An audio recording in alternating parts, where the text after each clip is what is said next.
Well, hello everyone and welcome back to a brand new video. Today I'm going to be discussing as well as showcasing the top 3 class loops to use here in Warzone Season 2. So of course, as I'm pretty sure you guys are very well aware, yesterday at the time me making this video, Black Ops Cold War Season 2 as well as Warzone Season 2 did officially go live. And of course, the brand new season did end up changing around quite a few weapons in this game, and especially the Cold War weaponry. So that means that the metas that people have been using in Warzone for quite a little while now have been shaking up quite a bit, and because of that reason, it means that there are a lot of people right now thinking, what loadout should I be using, what attachment should I be using, what weapon should I be using, and that's why I want to tackle in today's video discussing the top 3 best class setups that you can use in the current state of Warzone. So with all that said, if you guys go on to enjoy today's video and you find it useful, make sure you leave a like on it down below, as all likes are very much appreciated. Also, make sure to subscribe and turn on post notifications so that way you guys will not miss any of the latest and greatest Call of Duty news, class slips, and all kinds of things like that. So without further ado, now that I got the intro out of the way, let's dive right into it. Alright, first and foremost, before I dive into the class setups, I do quickly want to talk about what happened to the Cold War weaponry with the Season 2 update. So essentially, back in Season 1, when Cold War weaponry was introduced into Warzone, the weapons as well as the attachments were a little bit odd, and that's just because if you were to take Cold War weapons that have their own engine in Cold War, and then you introduce them into the Warzone engine, and of course competing against Modern Warfare weaponry, things got a little bit weird, especially when you start to talk about attachments. For example, back when Season 1 first released, there was actually an attachment on, I believe, the XM4 assault rifle that increased the damage that you were going to be outputting towards vehicles. It was just that. There was no extended damage range, there was no fire rate, there was nothing. This attachment was just simply going to be increasing the damage that you output towards vehicles, and it turns out that that particular attachment increased your bullet velocity as well as increased the damage of the weapon, and those added benefits were not even listed in the actual description of the attachment itself. And then later on in Season 1 and heading into the Season 2 update, we're still having those issues. For example, the agency suppressor, which is kind of equivalent to the monolithic suppressor from Modern Warfare, we're really not providing any of the negative cons of using that attachment in Warzone. However, with the Season 2 update, the agency suppressor got changed, so now if you put on the agency suppressor as well as other certain attachments on Cold War weaponry, the actual bullet velocity and damage drop-off got significantly nerfed. So that means in the current state of Warzone Season 2, it would be very beneficial for you to use Modern Warfare weaponry, at least for the time being. Now, there are a couple of exceptions, however, I will get to that a little bit later in this video. So that said, now let's talk a little bit about the class setups that I am going to be showcasing in today's video. So of course, the first class setup, and this is going to be a very tried and true class setup that I've been using for a very long time, and that's the classic Kilo 141 as well as KAR98K class setup. Now let me just say, this class setup or loadout is kind of the bread and butter of Warzone, because you got the Kilo 141, a very versatile assault rifle, and if you have the right attachments on it, it can perform very well at close range, medium range, as well as long range. And then you couple that with the KAR98K, which is a very versatile marksman rifle, and it's extremely deadly, and that's how come a lot of people are using it. So if you couple in the Kilo 141 with the KAR98K, you can start doing some serious damage. And of course, with that said, now let's talk a little bit about the class setup that I am going to be running. Of course, my primary weapon, I will be using the standard variation of the Kilo. However, if you guys want to run any blueprint, feel free to go ahead and do so. So now let's break down the attachments I am going to be running, with the first one being the monolithic suppressor, which will be increasing the sound suppression as well as damage range. Second attachment is going to be the Syngard Arms 19.8-inch Prowler barrel, which will be increasing the damage range, bullet velocity, as well as recoil control. Third attachment is going to be the Corp Combat Hollow Sight, which is just going to allow us to be a little bit more precise when using this weapon. And in addition to me using the sight, I'm also going to be using the Blue Dot Reticle, which is really clean. And I do quickly want to mention, if you guys would like to check out a video on how you can unlock the Blue Dot Reticle the fastest, there will be a card on your screen right now to a video of mine discussing that exact topic. Moving on down, for my next attachment, I will be using the Commando Foregrip, which will be increasing the recoil stabilization as well as aiming stability. Next attachment is going to be the 60 round magazine, which is of course going to be bumping up the magazine size of this weapon from 30 rounds to 60 rounds. Now, generally speaking, when you are using the Kilo 141, you're going to want to run some sort of magazine attachment, and that's just because the Kilo has a pretty consistent as well as relatively fast fire rate. So that means that with the standard 30 round magazine, it means that you are going to be absolutely burning through that ammunition. So I would highly recommend they either use the 50 or 60 round magazine, and personally I like to use the 60 round magazine because generally speaking, with the 60 rounds you can for sure take out at least 2 people and finish them without having to reload, which is extremely useful. And if you really want to go crazy, you can run the 100 round magazine, which I won't personally recommend because your movement speed is going to be in the dirt, but if you want to be crazy, feel free to go ahead and do so.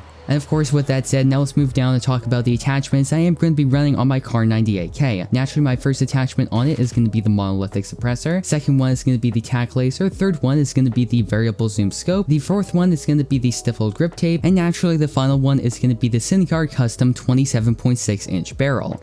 That said, moving on down, talking about the perk setup, I will naturally be using EOD Overkill and Battle Hardened. Lethal is going to be C4, as well as my tactical is going to be the heartbeat sensor. And let me just say, if you're using this class setup and then you have the opportunity to get another loadout drop and then get Ghost for this class setup, it's going to be absolutely shredding, so make sure you keep that in mind. Alright guys, so let's move on down and talk about our second class setup, which is going to be primarily with the CR56 assault rifle. However, for secondary weapon, you can do one of two options. I will get to that a little bit later in this video. So primarily, let's talk a little bit about what I am going to be running on my CR56. Of course, my first attachment, I will be using the monolithic suppressor, which will be increasing the sound suppression as well as damage range. Next attachment is naturally going to be the XRK Zodiac S440 barrel, which will be increasing the damage range, bullet velocity, as well as recoil control. Next attachment is going to be the 45 round magazine, which is of course going to be bumping up the magazine size of this weapon from 30 to 45 rounds. Next attachment is going to be the Commando foregrip, which will be increasing the recoil stabilization as well as aiming stability. And then for our final attachment, we are going to be using the VLK 3x optic. Now, when it comes to using the CR56, I like to run either the holographic sight with the blue dot reticle or the VLK 3x optic. And let me just say, both attachments are very good choices. However, the final decision really just comes down to you on which one you prefer. Now, moving on down for my perk setup, I am going to be using EOD Overkill Battle Hardened. Lethal is going to be the Semtex grenade, as well as my tactical is going to be the heartbeat sensor. Now, I do quickly want to mention something, and that's for this particular class setup, it can really go either way, because the thing about the CR56 is it's a very good assault rifle at medium to longer ranges. So that means for a secondary weapon, you can either run a sniper rifle or a submachine gun. It really just depends on your playstyle. Personally, I like to run the sniper rifle because having that scope can be really good when it comes to spawning enemies. However, maybe you are a little bit more of a faster paced player, you like to rush in and get kills, then you might want to run something like a submachine gun. So personally, what I would recommend is if you're going to run a sniper rifle, use the KAR98K and use the same class setup that I mentioned in my Kilo 141 as well as KAR class setup. However, if you want to switch it up and use the submachine gun, then I would highly recommend the MAC-10. Now you might be thinking, Deeper Jungle, why are you recommending a Cold War weapon when you just mentioned that the Cold War weapons were pretty much nerfed with the Season 2 update? Now, the reason why I'm recommending the MAC-10, and that's just because the agency suppressor as well as the damage drop off of Cold War weapons in general only affects weapons at those medium to extreme long range engagements. However, the MAC-10, you're going to be essentially using it like a shotgun, so you don't have to really worry about the damage drop off of that weapon. So that in turn means that the MAC-10 is still a very viable submachine gun in this game. And of course, if you want to run the MAC-10 as your secondary weapon, here's the class setup. Of course, my first attachment, I will be using the agency suppressor. Second one is going to be the 6.1-inch reinforced heavy barrel. Third attachment is going to be the SAS combat stock. Fourth attachment is going to be the foregrip, and final attachment is going to be the Salvo 53 R&D fast mag. Alright guys, so moving on down, let's talk a little bit about the final class setup that I want to showcase in today's video, and this is going to be a MAC-10 as well as KAR98K class setup. Now, let me just say, this class setup over here is for the rushers. This is for people that like to run and get a lot of kills and play very aggressively, because of course you have the MAC-10, which we all know how deadly the MAC-10 is in Warzone, and of course you couple that with the KAR98K, so that means at point blank range as well as close range, you are going to be absolutely excelling with the MAC-10. However, for those medium to longer range engagements, you can pull out the KAR98K and perform very well. So with that out of the way, now let's talk a little bit about this class setup. Of course, the attachments I am going to be running on my MAC-10 are going to be the agency suppressor, the 6.1-inch reinforced heavy barrel, the SAS combat stock, the foregrip, as well as of course the Salvo 53 R&D fast mag. And then for my KAR98K class setup, I will be using the monolithic suppressor, the Synguard custom 27.6-inch barrel, the tack laser, the variable zoom scope, as well as of course the stippled grip tape. So yeah guys, that's going to effectively wrap up today's video discussing the top 3 best loadouts to use here in Call of Duty Warzone. That said, if you guys went on to enjoy today's video, make sure to leave a like on it down below, as well as subscribe and turn post notifications so that way you guys will not miss any of the latest and greatest Call of Duty news, class setups, and all kinds of things like that. So once again, that's going to effectively wrap up today's video. I'm your host, Deeper Jungle. I hope to see you in the next one.